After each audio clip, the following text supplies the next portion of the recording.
संख्याएं वे संख्याएं होती हैं जिनमें परिमेय संख्याएं तथा अपरिमेय संख्याएं दोनों सम्मिलित होती हैं। उन्हें वास्तविक संख्याओं के अंतर्गत रखा जाता है। ठीक, लिखो। अब रिकॉर्ड है, चल रही है। अच्छा, चल रहेगा। हाँ, रिकॉर्ड जो लिखा है ना, बताओ कौन कौन होती है अपरिमेय परिमेय। लिखो, कह दो जैसे परिमेय ये होती है। नहीं, अब फिर लिखे दियो ना, गलत रहा। बहुत लिखो, बहुत दोनों साथे करो ना। वास्तविक संख्याएं वे संख्याएं होती हैं। यही का ना लिखो सच्ची, इधर काट दे बन, इसे मतलब नहीं का मतलब खाली भी संख्या, जैसे हम कहो प्रमेय, जैसे प्रमेय, जैसे लिखो प्रमेय अपरिमेय, तो ये प्रमेय संख्या रूट और अपरिमेय संख्या ये बटा, इससे बस इतना बताए, मिटा। एकदम प्रोफेशनल जैसा काम करो। ज्यादा समय हाँ वेस्ट ना करो, तो मिटाओ। अब बताओ। नहीं यार, फिर लोग समझे अभी समझ जाते, इतना थोड़ा दिमाग का सारे दसाई पहुंच। यानी कि वास्तविक संख्याएं वे संख्याएं होती हैं जिनमें परिमेय संख्याएं तथा अपरिमेय संख्याएं दोनों सम्मिलित होती हैं। उन्हें वास्तविक संख्याएं कहते हैं। एग्जाम्पल,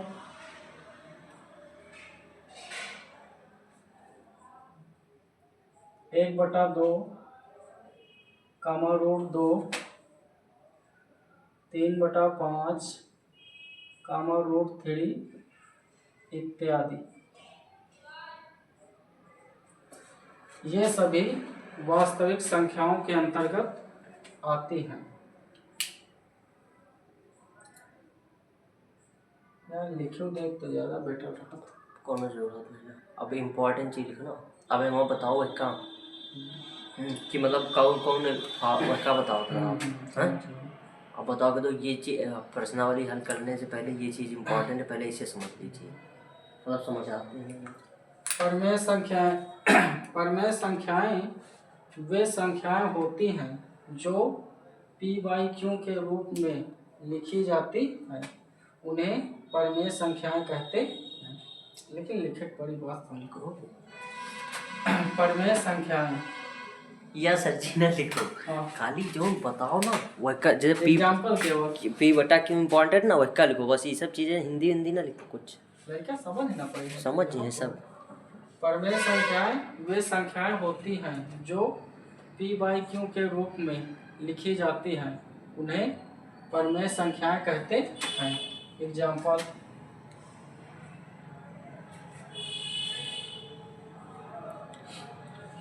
सात बटा 9, 11/13,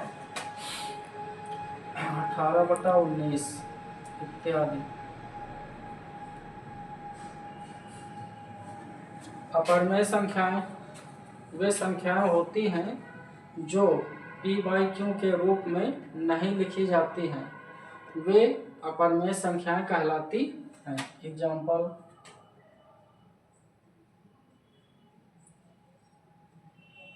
√2, √3, √5, √7 इत्यादि।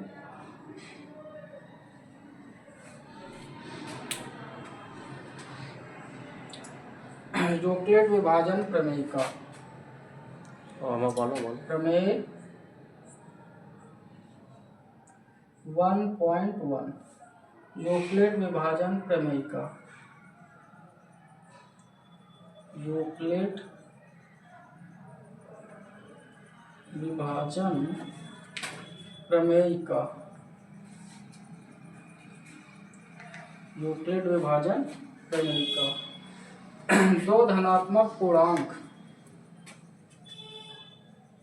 दो धनात्मक पूर्णांक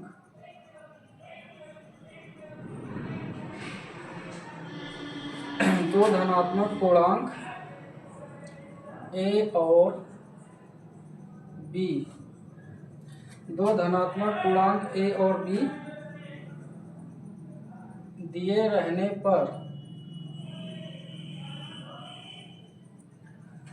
दो धनात्मक पूर्णांक a और b दिए रहने पर ऐसी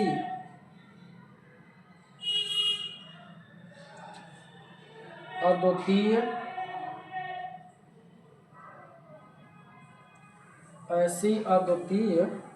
पूर्ण संख्याएं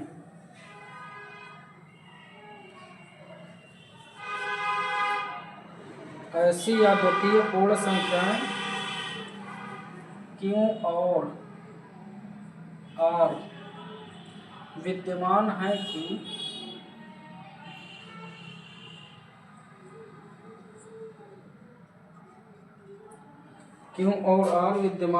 कि ए बराबर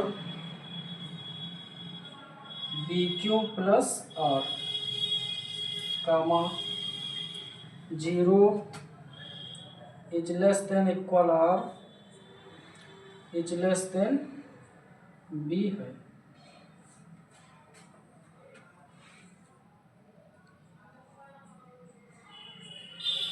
यह है प्रमेय का। अब यही का बता दो या काहे लिखे हुए हो, का मतलब बात है।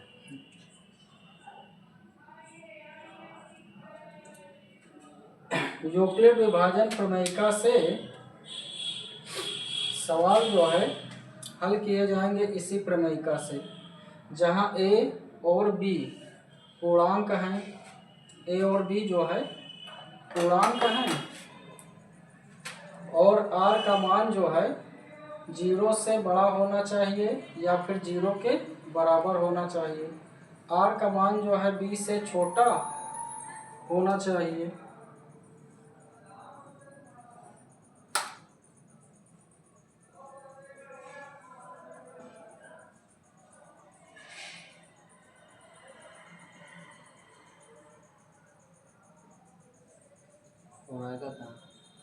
होना करा है प्लेन मोड पर लगा है। कुछ सवाल नहीं देना है काट अब सब बता दे।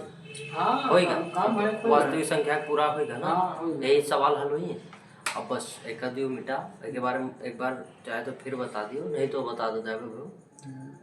अब एक दियो मिटाओ, लिखो प्रश्नावली 1.1 और सॉल्व करो। प्रश्नावली 1.1। अब बताओ कि मतलब इतना जानकारी इम्पोर्टेंट है। आप प्रश्नावली हल करते हैं इसी फार्मूले से, मतलब ऐसे जैसा यानी कि एक्सरसाइज 1.1 क्वेश्चन नंबर फर्स्ट, निम्नलिखित संख्याओं का HCF ज्ञात करने के लिए एक ना बताओ कि प्रश्नावली 1.1 हल करने के लिए ये चीज़ें इंपॉर्टेंट रही, ये आपको बता देना। प्रश्नावली 1.1 पर चली थे और हल कराए थे। एक चीज़ ना बताओ। पहला सवाल इनका मिटाए थे, लिखो प्रश्नावली 1.1 पहला सवाल डालो, बस हल करो। पहले बताओ इनके बारे में थोड़ा। यानी कि यूक्लिड विभाजन प्रमेयिका दो धनात्मक पूर्णांक ए और बी दिए रहने पर ऐसी अद्वितीय पूर्ण संख्याएं क्यू और आर विद्यमान है कि ए बराबर b q plus r, r is greater than equal 0, r is less than b. यानी आर का मान जो है 0 से बड़ा या फिर 0 के इक्वल, आर का मान बी से छोटा होना चाहिए।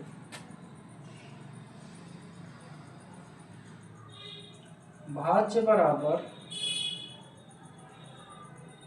भाजक गुणे भागफल और प्लस शेषफल।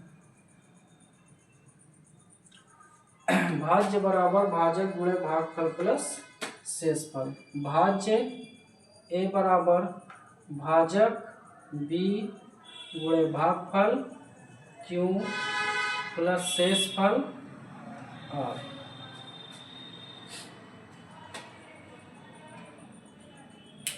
जब बोलो कि ये अब वो यही फार्मूला से हम सवाल हल करके दिखाए। इसी प्रमेय से जो है प्रश्नावली 1.1 के सवाल जो है हल किए जाएंगे।